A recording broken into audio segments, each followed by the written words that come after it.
আসসালামু আলাইকুম। ডালের বড়া কে কে পছন্দ করেন? আমরা এই যে ডালের বড়াটা ভাতের সাথে অনেক পছন্দ করি। আর আমরা রান্না করি না, অনেকে রান্না করে বড়া ভেজে, আমাদের এলাকার মানুষই, কিন্তু আমরা এরকম শুকনাটা পছন্দ করি। কে কে পছন্দ করেন কমেন্টে জানিয়েন।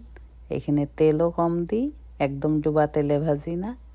আবার পেঁয়াজও যে খুব বেশি দিই তা নয়, মোটামুটি সব কিছু দিই পেঁয়াজের মতোই। তো একটু এরকম করে ভাজি, ভাতের সাথে আমরা সবাই পছন্দ করি। কেমন লাগে বললেন, জানিয়েন কমেন্টে। লাইক শেয়ার কমেন্ট করেন সবাই। ভালো থাকেন সবাই। কেমন হইল জানিয়েন।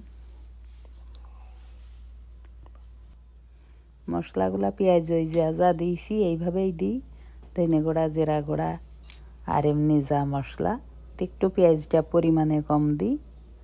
আর সব কিছু ওই রকমই মশলা দিই, লবণ, মরিচের গুঁড়া, কাঁচামরিচ, আদা, রসুন যা লাগে দিয়ে বানাই।